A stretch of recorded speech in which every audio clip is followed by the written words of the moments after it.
Alrighty, everybody, what is going on? Welcome back to the Journeyman Sports Podcast. Today, wanted to talk about the NBA rookie class. This is a class that's been pretty good this year. There's been a lot of ups and downs for a lot of these guys. When you're drafted higher overall, you often go to a bad team. And, you see that with the ebbs and flows with some of these guys not having as much help as others. But today, just wanted to give you guys my ranking on the top 5 rookies from this year. And I'd like to give an honorable mention shout out real quick to Keegan Murray. He was very close to making this list for me, just missed out. But he's a guy who's averaging about 12 points, 4 boards, a couple assists a game, but it's his shooting that's really stuck out. Watched him a lot in college at Iowa. He's shown lots of flashes on the Sacramento team. Has been very good this year. Very much exceeded expectations that he can be a guy that can handle a bigger role. And I hope he continues to show that. And he helped Sacramento a lot in the postseason that I expect them to compete in. So just wanted to give a quick shout out to Keegan Murray there. But we'll move in. Start with number 5, which is Jaden Ivey of the Detroit Pistons, averaging 15.4 points per game, 4 rebounds, and 5 assists. And this is a guy who I think circumstance has done good and bad for him without Cade Cunningham. It'd be a thing where if they had Cade Cunningham, it'd be a lot more kickouts to Ivy, more opportunities to attack. I think Ivy is probably the guy on this list that has had the most up and down season, but he's really on a good stretch right now. The Pistons are a very interesting team to watch going forward, and I think Jaden Ivey is a big part of that.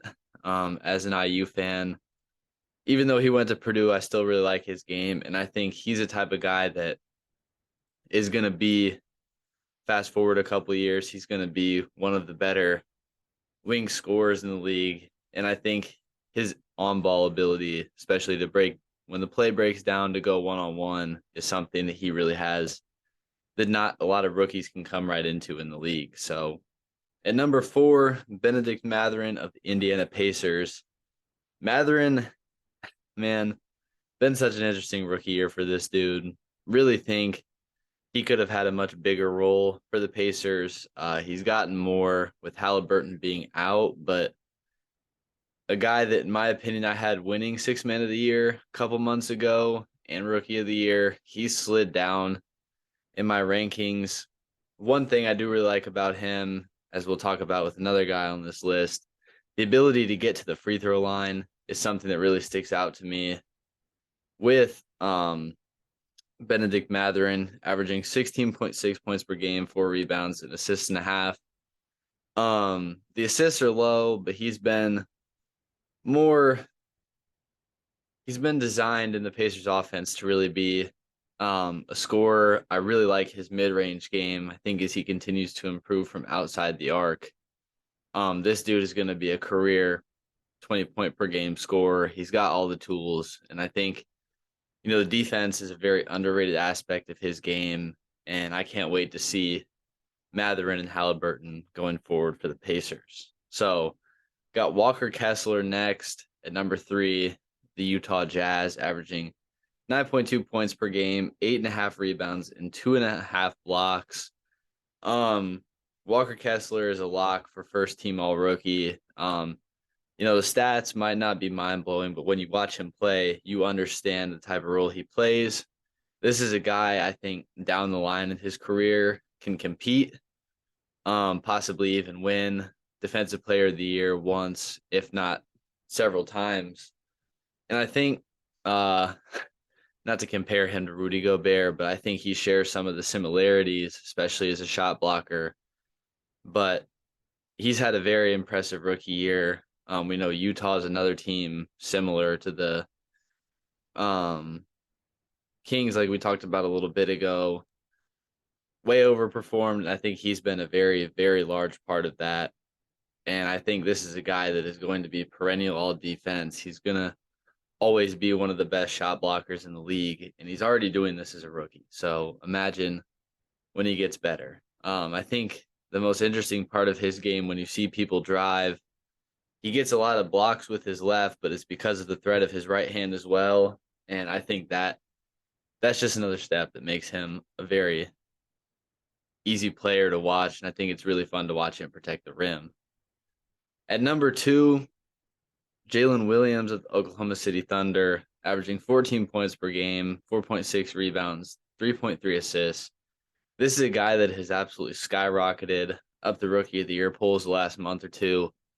The Thunder are currently in the 10th seed with a play-in spot. I really hope they get it. The Thunder teams with one of the brightest futures. I mean, Sam Presti, call him crazy, call him whatever you want, but I mean, if it's looking like it's really going to pay off for them. You got Shea, you have Jalen Williams, you got Chet coming back next year. You have Josh Giddey. I think they have all the draft picks in the world, and I think as they continue to get better, Jalen Williams is going to be a big part of this. The most underrated, I think he's an underrated rebounder.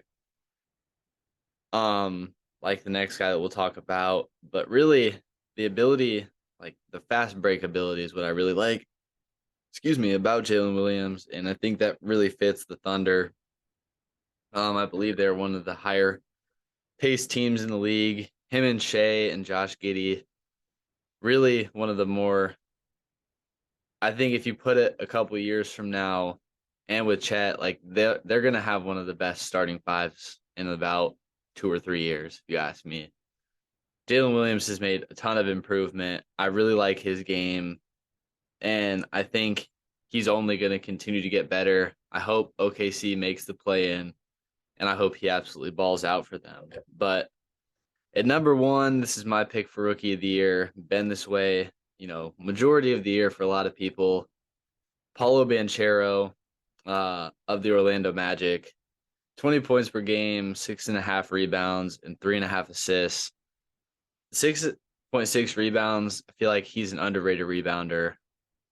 Paulo, I'm a big Duke guy as well as IU. Paulo just is a bucket. I mean, say what you want about the outside shooting. He, similar to Benedict Mathurin, has the ability to get to the free throw line. Like he's a seasoned vet. He shoots above 70% from the line. The mid-range game is good. I think he needs to start either just taking a step back or taking a step in on some of the longer twos that he attempts. I mean, a lot of rookies have that problem just with adjusting distance in college, I think, but I really like Paulo's game. I think he is going to be one of the best scorers a couple years from now. I think when you get into potentially the 25, 26 or 26, 27 season, Paulo is going to be one of the best players in the league and will be one of the best scorers. Needs to refine the outside game a little bit, but he's been given a lot of responsibility in Orlando to score, rebound, assist, defend. And I think he's handled it all pretty well. I think Orlando is a team that can really make a push the next couple of years behind him. And yeah, those are my top 5 rookies. We got a couple games left in the year at the time of recording this, so just wanted to get this out for you guys to listen to. Let me know what you guys think in the comments. Make sure to like, subscribe, and share. Keep tapping in with us. This has been the Journeyman Sports Podcast, and we'll see you guys next time.